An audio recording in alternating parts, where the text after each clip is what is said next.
Bueno, muy bien, continuamos aquí con una discusión cívica de lo más interesante, ¿no? Ojalá este tipo de discusión se pudiera hacer en la televisión cubana, ¿no? Abiertamente, donde cada uno expone su punto de vista.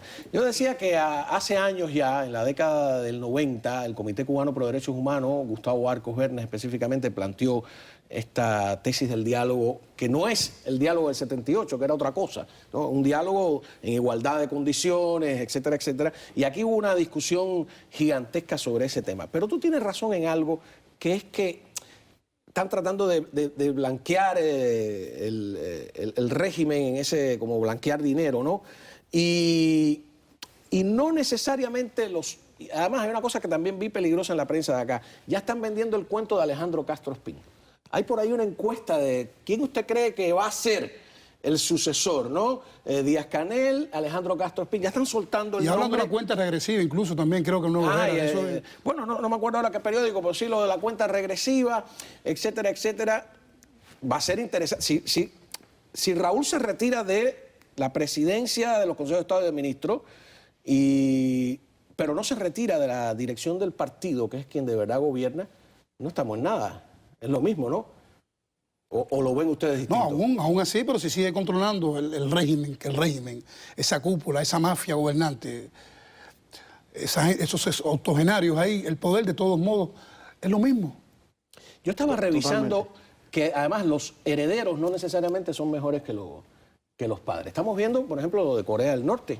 Van por el nieto en Corea del Norte. Y el nieto es peor todavía, acaba de cometer este asesinato espantoso. Y aplicando la misma fórmula, es decir, la fórmula que estos regímenes han tenido para tener esa transición generacional y sin que ser quebrantados, son dos cosas. Primero que todo, no abren nunca nada, por lo cual, si tú ves que están abriendo un poco con unas supuestas elecciones, no caigas en la trampa, porque no van a verlas, van a ser simple y sencillamente suficientemente controladas para ellos saber que...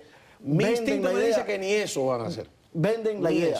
No, venderán la idea de que hay elecciones. No van a dejar jamás que un Antúnez se tome el poder. Es ese nivel de estar completamente cerrado a cualquier tipo de apertura. Por lo cual, hacerle juego es caer exactamente en lo que ellos quieren que tú hagas. Tenemos varios ejemplos en América Latina de dictaduras hereditarias, ¿no? La de Duvalier, por ejemplo, ¿no? Que pasó también de padre a hijo, Jean-Claude Duvalier y François Duvalier.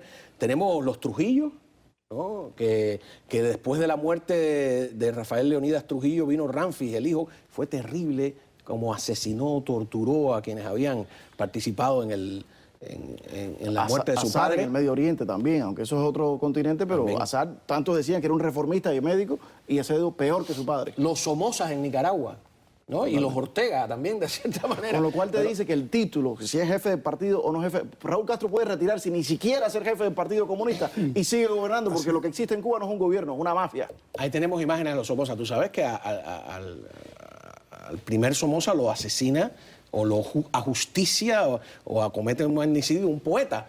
Y tú dirías, bueno, con la muerte de Somoza nada, vino el hijo y después siguió toda esa herencia maldita que lamentablemente se continúa con los Ortega en Nicaragua. Estaba el caso, por supuesto, aquí puse en la lista también lo de Corea del Norte, está el caso de los Castro. Mira, Juan Manuel, hay algo claro que quizás es un poco radicalismo, pero hay una realidad y no podemos llamarnos al engaño. Las dictaduras no se caen. Fidel no se va a caer nunca, ni Raúl. Bueno, Fidel ya se cayó. Pero esa no es una idea que le conviene a ellos que se propague. No. La idea de que no se van a caer nunca. No, porque hay que tumbarlos. O sea, ninguna dictadura se cae porque tú se lo pidas.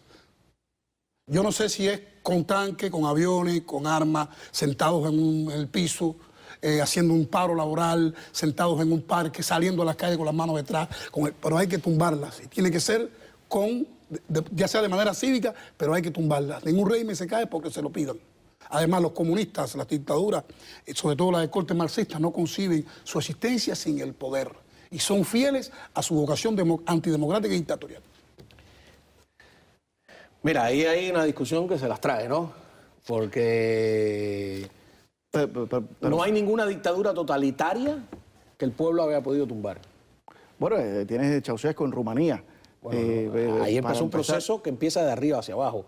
sin Gorbachev, Pero es secretario general del Partido Comunista de la Unión Soviética, haciendo la transformación de arriba hacia abajo, es muy difícil que Ceausescu se hubiera podido Pero no necesariamente, y caer. precisamente en Hungría en el año 56 también hubo una revolución. Y la aplastó y la yo no estoy tan de invasión acuerdo, eso es una fuerza invasora que viene después.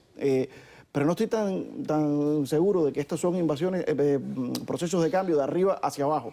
Son procesos que vienen empujándose desde abajo y luego alguien arriba decide tomar el lado de los de abajo. Es decir, en Cuba yo pudiera ver perfectamente una situación donde gracias al liderazgo moral de Antúnez y de la oposición cubana llega a un punto en que el ejército cubano o alguna facción Lo que pasa de es ellos que dice, "No vamos a todos esos participar". análisis son a posteriori. Hay dos Siempre factores. después era inevitable. ¿Tú has visto la historia? Era Totalmente. inevitable la caída, era inevitable. Totalmente. Eso no, nadie lo dice un día antes. Hay dos factores que han contribuido a la postergación del régimen y parece un poco paradójico que lo diga. Uno, los años y años esperando porque los norteamericanos liberaran a Cuba. Y otro también ha sido la espera en la muerte de Fidel Castro.